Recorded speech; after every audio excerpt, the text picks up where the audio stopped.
네, 무한 경쟁이 만든 각자 도생, 이것이 대한민국의 키워드입니다. 예전부터 그래왔고 코로나로 인하여서 이 각자 도생이 좀 더 심해진 것 같습니다.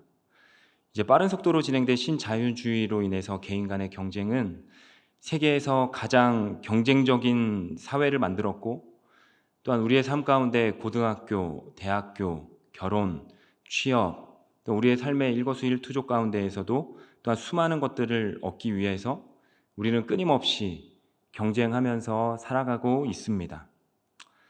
다른 이들과 맞서서 끝없이 경쟁해야 한다는 것은 어린 시절부터 시작해가지고 노년에 이르기까지 은퇴 이후에도 끝나지 않은 것이죠. 정말 각자 도생, 이것은 그리스도인으로서 인정하고 싶지는 않지만 인정할 수밖에 없는 분위기입니다. 다시 말하면 우리는 엄청난 경쟁 속에서 살아가고 있습니다. 그런데 이 경쟁 사회 속에서 나는 무엇을 위해서 경쟁하고 있는가? 라고 묻는다면은 그거에 대하여 쉽게 정답을 이야기할 수 있는 사람은 몇 되지 않을 것입니다. 남들이 경쟁하니까 나도 따라서 경쟁하고, 또한 안 하면 안 될 것 같으니까 경쟁하고, 그러니까 우리가 서로 경쟁하면서 살아가고 있는 것이죠. 우리가 의지를 가지고 멈춘 다음에 생각하지 않는다면 어쩌면 우리는 그 목적 없는 열심, 즉 이유 없는 경쟁을 하고 있다라는 것입니다. 우리 주변 사람들을 한번 잘 살펴보십시오. 누구나 다 1등을 하고 싶어 합니다. 그리고 1등을 자랑하고 싶어 합니다. 그런데 왜 1등을 하고 싶어 할까요? 성공하고 싶어서요? 아니면 인정받고 싶어서요? 이게 중요할까요? 우리의 인생 가운데 1등 되는 것보다 훨씬 더 소중한 것들, 가치 있는 것들이 더 많이 있습니다. 그런데 그 소중하고 가치 있는 것들은 싸그리 다 무시하고 1등, 1등, 1등, 이 1등 지상주의 속에 살아가고 있을 때가 너무나 많다라는 것이죠.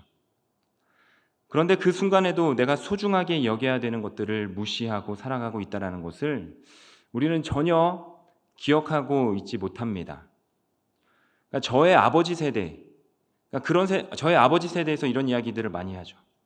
가정을 위해서 치열하게 경쟁했고 또 1등을 위해서 열심히 살아왔는데 정작 시간을 지나고 뒤돌아보니까 가정이 원했던 것은 세상에서 1등하는 아빠, 세상에서 돈 많이 버는 아빠, 잘 나가는 아빠, 이런 아빠가 아니라 나와 함께하는 아빠, 그러니까 나와 함께하는 아빠였다라는 그 후회의 글들, 후회의 마음들을 본 적, 그리고 들으신 적이 있으실 것입니다. 이것이 우리의 이야기가 될 수 있습니다. 세상에 등 떠밀려서 열심히 살아왔는데 소중한 것들은 다 놓쳐버리고 살아간다면 기적은 이루겠지만 잃어버리는 것이 있습니다. 바로 기쁨을 잃어버리는 삶이 된다라는 것이죠. 그렇다면 그렇지 않은 삶을 살아가기 위해서는 우리는 어떠한 삶을 살아가야 될까요? 우리가 자주 멈춰서서, 의지적으로 멈춰서서 우리에게 중요한 것이 무엇인지 리마인드 해봐야 됩니다. 경쟁 속에서 내가 놓치고 있는 그 소중한 가치가 무엇인가를 의지적으로 멈춰서서 생각하고 고민해 봐야 된다는 것입니다. 오늘 우리의 삶이 어땠습니까? 앞만 보고 정말 100m 달리기 하듯이 전력 질주하는 삶을 살아왔습니다. 그러나 뒤돌아보았을 때 내가 챙겨야 될 소중한 것을 놓치고 있지는 않았는지를 오늘 이 예배를 통하여서 다시 한번 생각해 보기를 원합니다. 그리고 우리가 놓치고 있는 그 소중한 가치가 있다면은 오늘 이 예배를 통하여서 다시 한번 꽉 붙잡는 시간이 되기를 주님의 이름으로 소망합니다. 오늘 말씀해 보면은 제자들이 예수님께 질문을 합니다. 제자라면 좀 신학적이고 좀 더 의미 있는 질문을 해야 하는데 굉장히 유치한 질문을 하죠. 우리 함께 1절을 보면 이렇게 이야기하고 있습니다. 그때 제자들이 예수께 나와 이르되 천국에서는 누가 크니이까? 제자들이 예수님께 질문을 합니다. 하늘나라에서는 누가 큰 자입니까? 큰 사람입니까? 누가 1등입니까? 라고 묻습니다. 지금 이 제자들에게 어디에 관심이 있는지를 잘 보여주고 있는 질문인 것이죠. 그들은 언제나 1등이 중요했습니다. 이 장면뿐만 아니라 제자들이 예수님께 질문했던 내용들을 보면은 유치할 때가 굉장히 많습니다. 누가 가장 높은 사람입니까? 누가 가장 큰 사람입니까? 누가 더 사랑받는 사람입니까? 라는 이러한 유치한 질문들을 제자들은 예수님께 해왔습니다. 이게 무엇을 의미할까요? 예수님의 제자였지만 그들도 결국 연약한 인간이었다라는 사실. 그래서 그 인간의 본성, 높아지려고 싶어하는 그 마음을 버리지 못했다라는 사실인 것입니다. 이 질문에 대해서 예수님은 2절과 3절에 이렇게 이야기하고 있습니다. 2절에 보면 이렇게 이야기하죠. 예수께서 한 어린아이를 불러 그들 가운데 세우시고 3절에 또 이렇게 이야기합니다. 이르시되 진실로 너희에게 이르노니 너희가 돌이켜 어린아이들과 같이 되지 아니하면 결단코 천국에 들어가지 못하리라. 제자들은 예수님께 누가 큰 자가 될 수 있습니까? 라고 물었는데 예수님의 답은 제자들이 묻는 그 질문의 정반대, 전혀 다른 대답을 이야기하고 있습니다. 얘들아, 너희가 김칫국을 먼저 마시고 있는 것 같아. 정말 너희가 중요한 것을 빼먹고 있고 쓸데없는 것을 의논하고 있구나.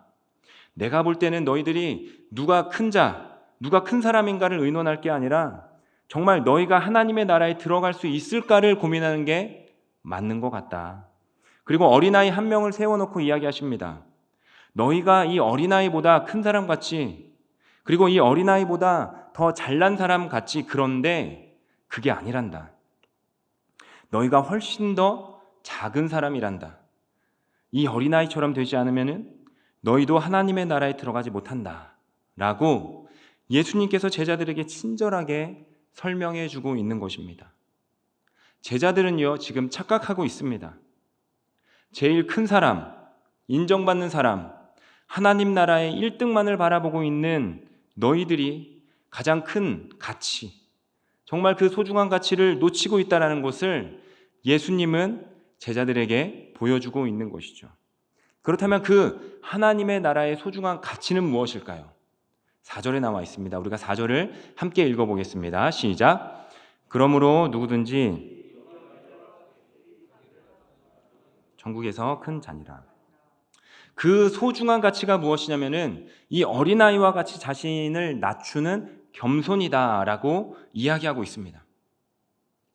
그 겸손이 없다면은 아무리 열심히 하고 세상에서 인정받고 높은 자리에 올라간다 하더라도 하나님의 나라 가운데에서는 아무런 의미가 없다라는 사실인 것이죠. 제자들의 높아진 그 교만을 지적하면서 너희들 내려와야 돼 라고 이야기하고 있는 것입니다. 사실 이때까지만 해도 제자들은 굉장히 신났을 것입니다. 제자들이 어떤 사람입니까? 그들 낮은 곳에 있던 사람들입니다.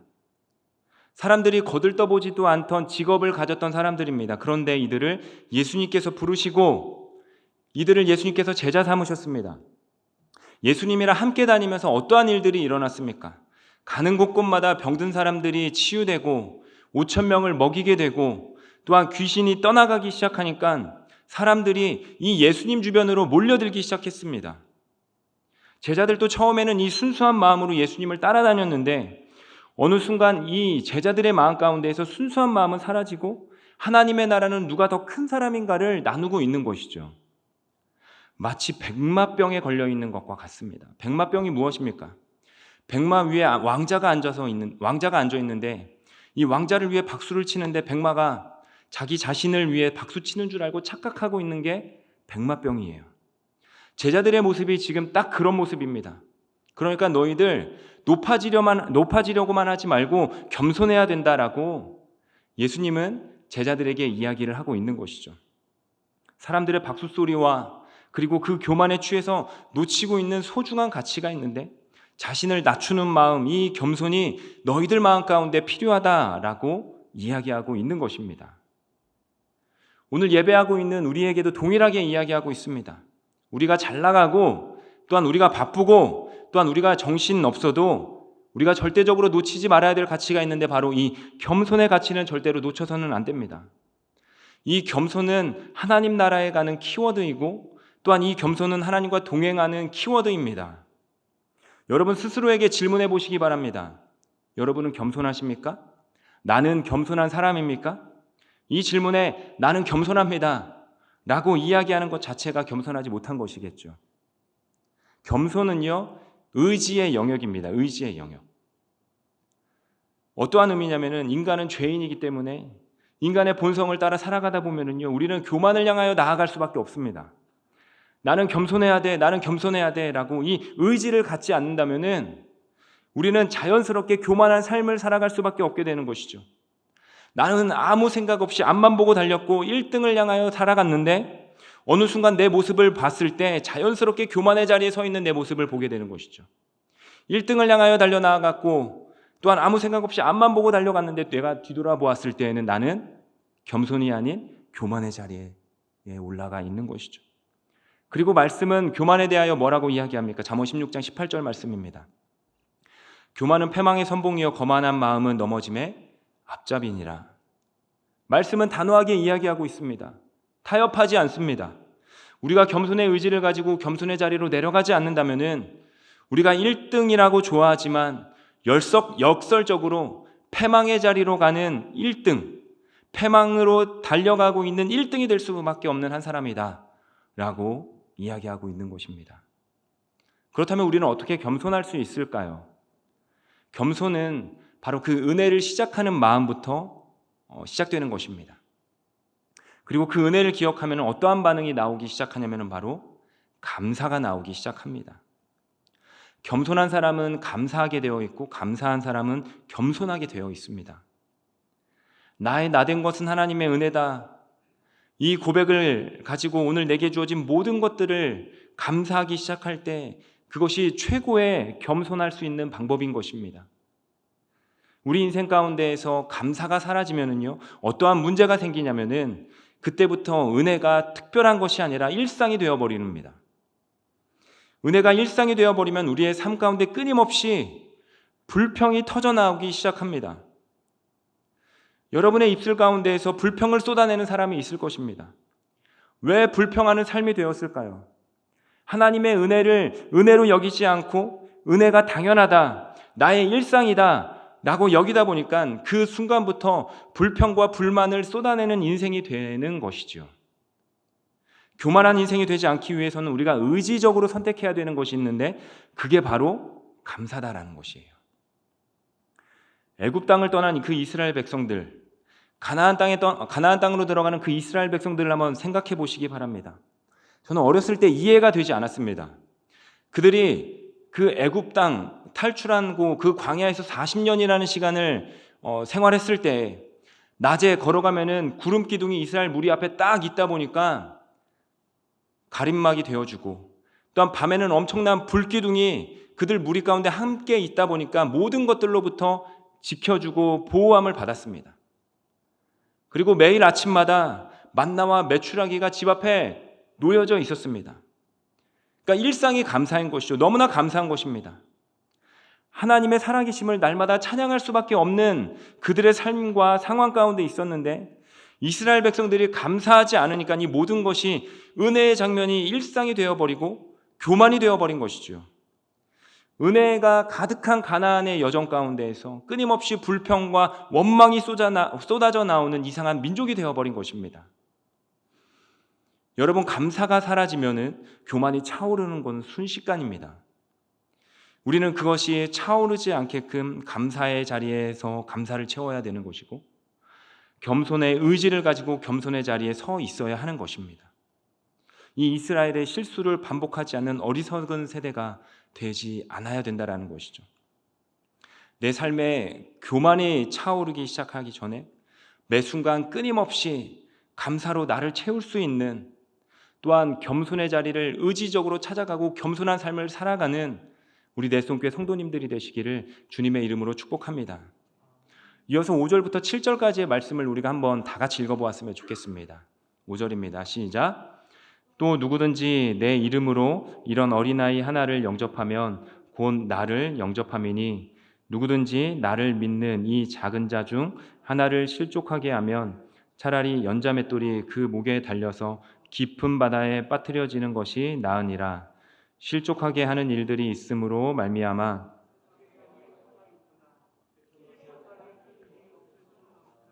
실족하게 하는 그 사람에게는 화가 있도다. 아멘. 예수님께서 이렇게 말씀하십니다. 하나님 나라에서 큰 사람은 어린 영혼이라도 사랑의 마음으로, 그러니까 사랑으로 영접하는 사람이다 라고 이야기하고 있습니다. 예수님의 말씀 가운데에서 사랑의 섬김은 언제나 정답이었습니다. 우리가 치열하게 경쟁하면서 1등을 향해 달려나아갈 때 쉽게 잃어버리는 소중한 가치가 있는데 그 가치가 무엇이냐면 바로 사랑입니다. 사랑. 예수님께서 이 사랑의 가치를 이야기하시면서 굉장히 격하게 이야기하시죠.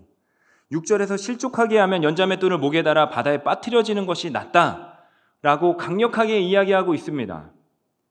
자, 죄 짓는 사람들은 누구일까요?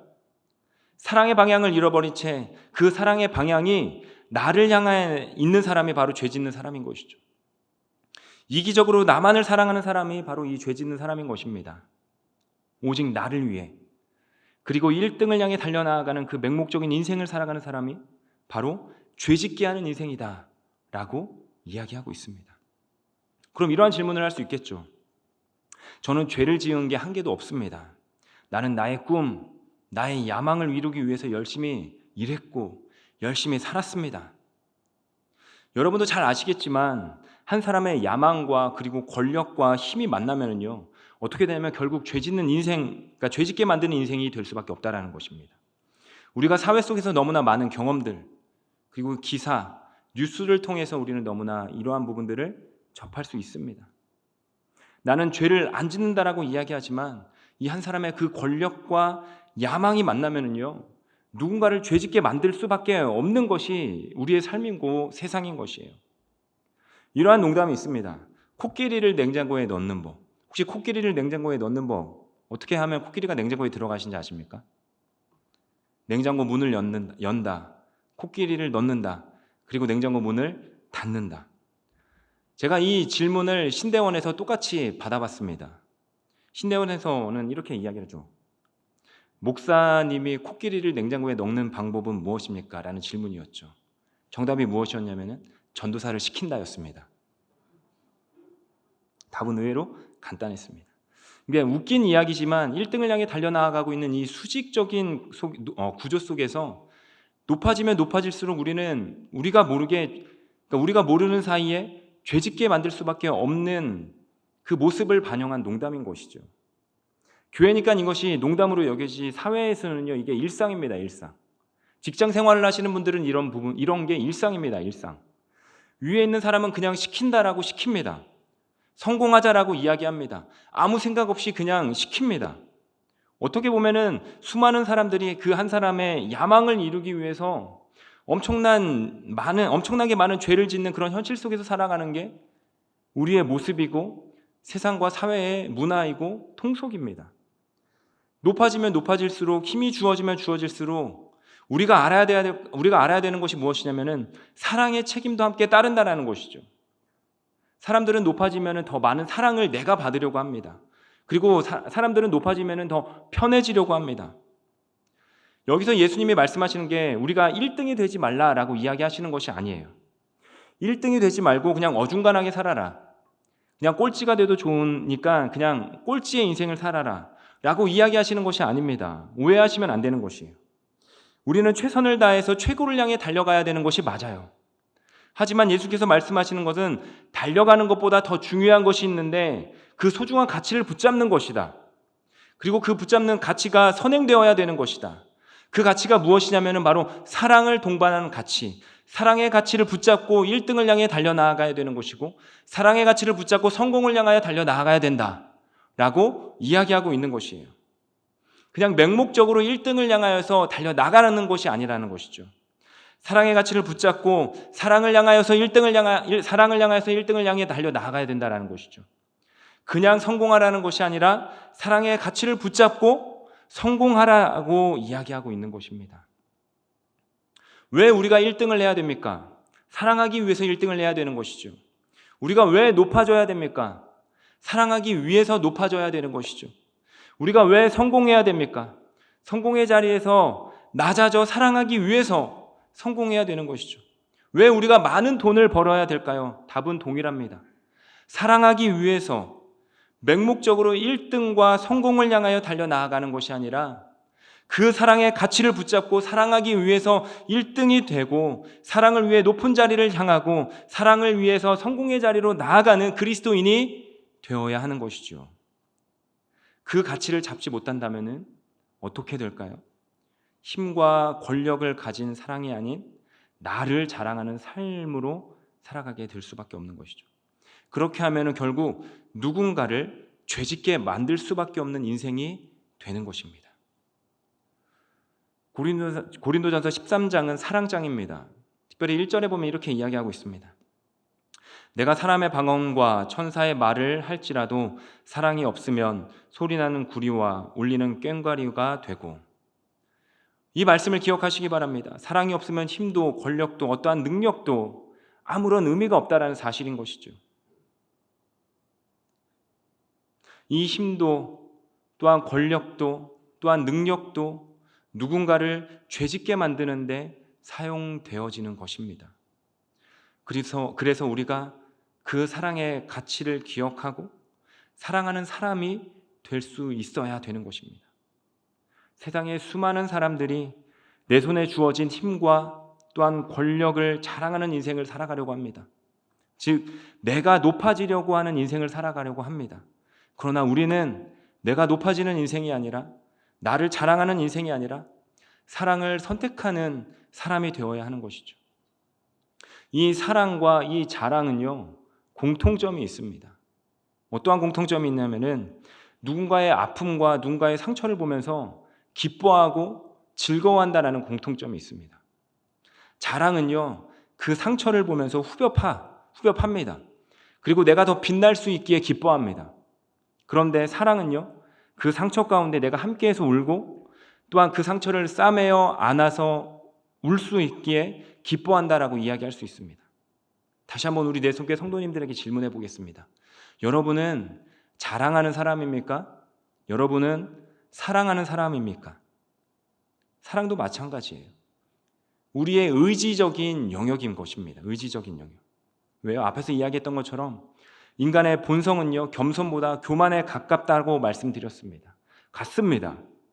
인간의 본성은요, 사랑보다 자랑에 가깝습니다. 우리가 의지적으로 확인하지 않고 가만히 있으면은요, 우리는 그 힘과 그 권력을 자랑하는데 우리의 힘과 우리의 에너지를 쏟아가면서 살아가는 것이 우리의 삶이고 우리의 인생입니다. 그래서 우리가 깨어서 기도하고 점검함으로 날마다 나의 상태를 확인하고 억지로 자랑하려고 하는 나의 의식을 내려놓고 끌어놓고 사랑하는 인생을 가지고 살아갈 수 있어야 된다는 사실인 것이죠. 그래서 사랑의 방향성을 간직한 그리스도인이 되어야 하는 것입니다. 그리고 제일 중요한 것은요, 우리가 이 사랑을 깨닫는 데서 멈추는 것이 아니라 사랑은 해야 되는 것이에요. 다시 한번 말씀드립니다. 사랑은 깨닫는 데에서 멈추는 것이 아니라 사랑은 우리가 해야 됩니다. 해야 되는 것. 제가 계속 사랑에 대해서 이야기하고 있는데 아무런 이 사랑이 내 머릿속에서만 알겠다, 깨닫는다라고 생각한다면 아무런 의미가 없습니다.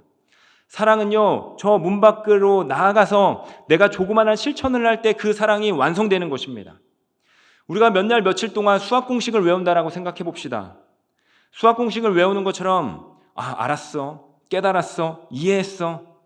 그런데 수학 문제를 풀지 않으면요, 그 수학 공식이 아무런 의미가 없습니다. 사랑도 마찬가지입니다. 예수님의 사랑을 알고서 맞아, 예수님이 나를 위해서 십자가에 못 박히고 돌아가셨지, 맞아, 예수님을 사랑해야지 이해하고 깨닫기만 하는 거는요, 아무런 의미가 없다라는 것이에요. 깨달음을 넘어서서 내 삶 가운데에서 작은 것이라도 실천하는 삶을 살아가야 되는 것이죠. 그리스도인은 이 진리를 깨닫는 사람도 맞지만 진리를 살아내는 사람이 그리스도인입니다. 사랑도 똑같습니다. 사랑도 깨닫는 게 맞지만 더 중요한 가치는 무엇이냐면 사랑하는 사람이 되는 것이 바로 그리스도인인 것입니다. 기억하시기 바랍니다. 우리가 본성을 따라 자랑하는 인생으로 살아간다면 누군가가 죄를 짓게 만드는 인생이 되는 것입니다. 반대로 예수님을 따라 사랑하는 인생을 살아간다면 누군가를 죄로부터 건져내는 그 인생을 살아갈 수 있게 되는 것입니다. 의지적으로 우리는 선택해야 되는 것입니다. 그리고 날마다 내 삶을 점검해야 되는 것입니다.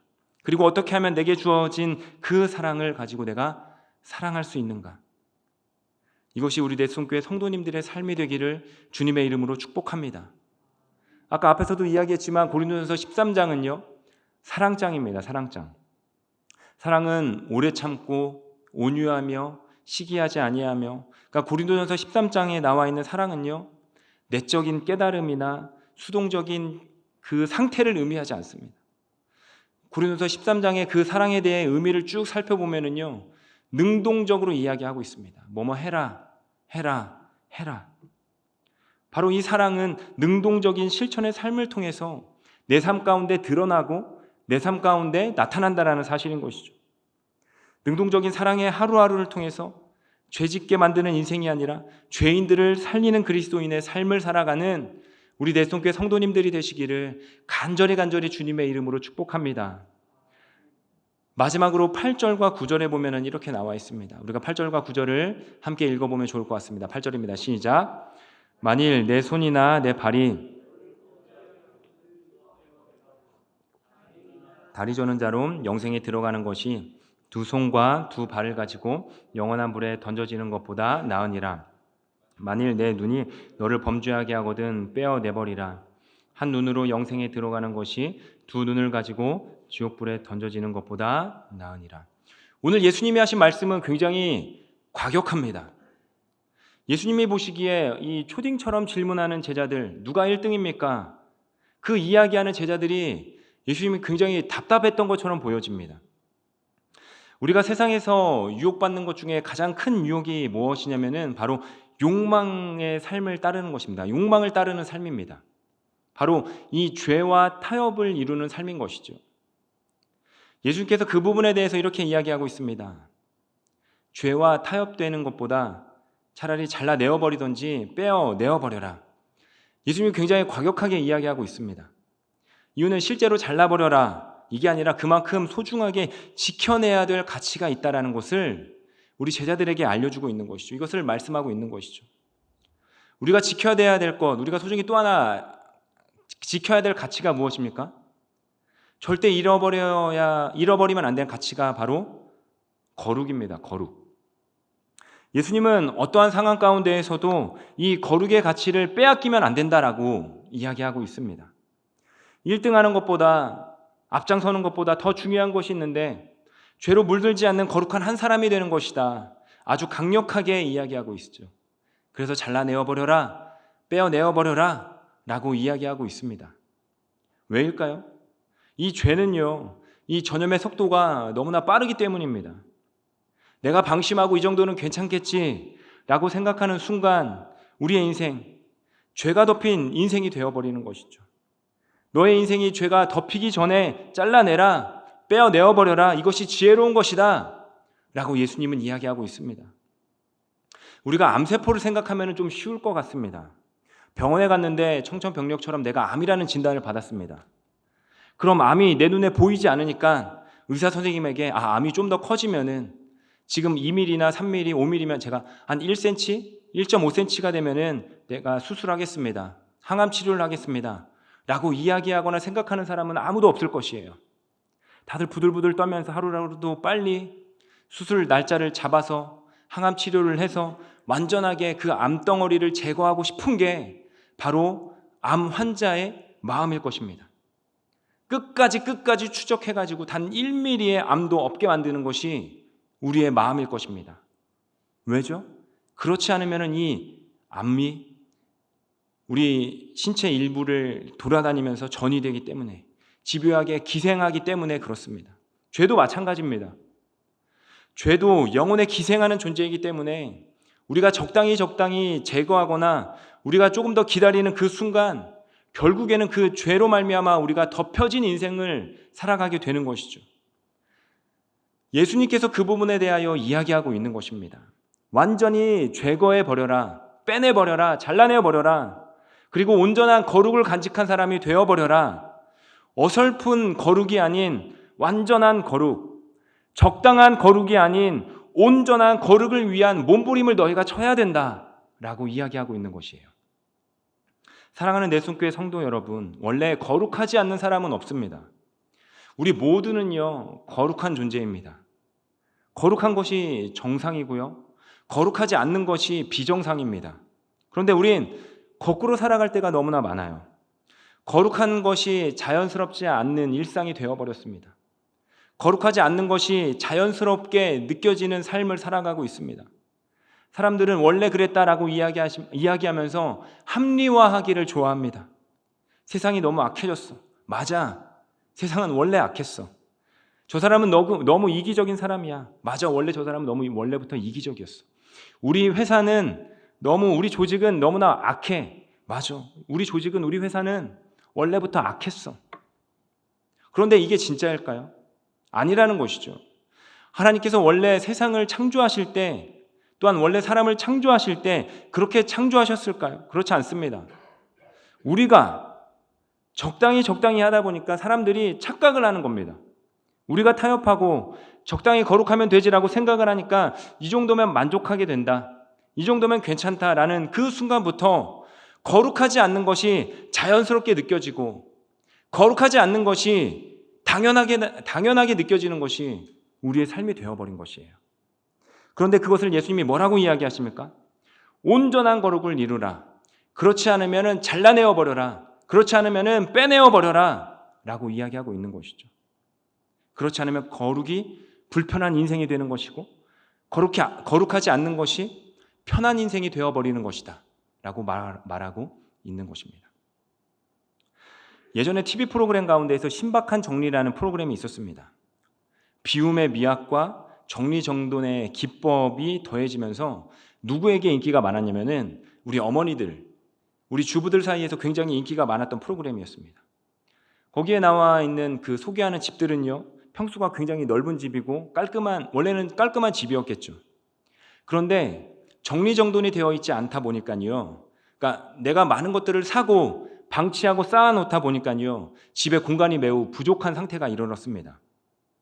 짐들이 정리가 되어지지 않고 쌓여 있다 보니까요, 햇볕이 들어오는 창에 햇볕이 들어오지 않습니다. 그리고 매우 비효율적으로 짐들을 배치하다 보니까 동선이 불편하게 되었습니다. 그리고 탁 트인 전망이었는데 그곳에 물건을 쌓아놓다 보니까요, 탁 트인 전망과 뷰가 되는 것이 아니라 물건 뷰가 되어버린 것이죠. 그런데 그것들을 정리의 달인들이 등장해서 막 쌓여져 있는 짐들을 정리합니다. 그리고 버려야 될 물건들을 싹 버려버립니다. 그러니까 집들 가운데에서 보이지 않는 뷰가 보이고 또한 햇볕이 들어오지 않는 곳에서 햇볕이 들어오게 됩니다. 그러니까 보니까요, 깨끗하게 되어져 버린 것이죠, 집들이요. 저는 이렇게 생각이 들었습니다. 그들도 타협하고 나니까 조금씩 더러워졌겠죠. 처음에는 분명히 깨끗한 집이었을 것입니다. 그런데 조금씩 하나 둘씩 물건을 사고 쌓아놓다 보니까 집들이 더러워진 것이고 정리정돈이 안 된 것이고 동선이 불편하게 된 것이죠. 그래서 어느 순간부터 깨끗한 집은 기억에서 사라져버리고 원래부터 우리 집은 더러웠다. 원래 집은 우리 집 동선이 불편했다. 라는 그러한 인식이 그 어머니들의 마음속에 새겨져 있던 것입니다. 집을 다 정리하고 나니까 모든 어머니들, 모든 프로그램에 나왔던 그 주인공들이 다 놀랍니다. 와, 우리 집에 이랬습니까? 와, 우리 집에 이렇게 햇볕이 들어왔습니까? 우리 집이 이렇게 넓은 집이었습니까? 그리고 그들이 어떻게 살까요? 깨끗한 집을 지저분하게 만들지 않기 위해서 노력하면서 살겠죠. 이전에는 그 물건들을 그냥 던져놔도 티가 나지 않았는데 이제 집이 깨끗하다 보니까 어떻게 됩니까? 내가 던져놓는 물건, 내가 그냥 쌓아놓는 물건이 지저분해 보이기 시작합니다. 예전에는 우리 집에 이것이 가구로 보여졌을지 모르지만 집이 깨끗하고 나니까 그때부터는 정리가 안 된 물건들로 보여지는 것이죠. 우리의 영혼도 똑같습니다. 우리의 영혼도요, 어설프게 치우고 이 정도면 됐지라고 생각한다면은 내 삶 가운데 죄가 들어왔을 때 그게 전혀 거룩한 부담감으로 느껴지지 않습니다. 내 삶 가운데 죄가 들어왔을 때 그냥 일상으로 여겨지게 되는 것이죠. 하지만 나의 그 영혼의 집을 청소하고 또한 내가 온전한 거룩한 사람으로 서 있게 된다면은 세상에 그 죄의 영역이 내 마음 가운데, 내 심령 가운데 들어왔을 때 내가 그것을 치우지 않고서는 견딜 수 없는 그 거룩한 부담감을 가지고 살아갈 수밖에 없는 것이 바로 우리인 것입니다. 사랑하는 내 손교회 성도 여러분, 내 삶 가운데에서 거룩하지 못한 그 애매한 영역, 비정상적으로 느껴지는 그 거룩하지 않는 애매한 영역들을 정리하는 성도들이 되시기를 주님의 이름으로 축복합니다. 그래서 우리가 예배에 나오는 것이고, 그래서 우리가 특세에 기대하는 마음으로 나오는 건 아닙니까? 이번 특세의 주제가 무엇입니까? 성령의 새바람, 부흥입니다. 부흥은요, 회개와 함께 갔습니다. 회개했을 때 부흥의 역사가 일어났습니다.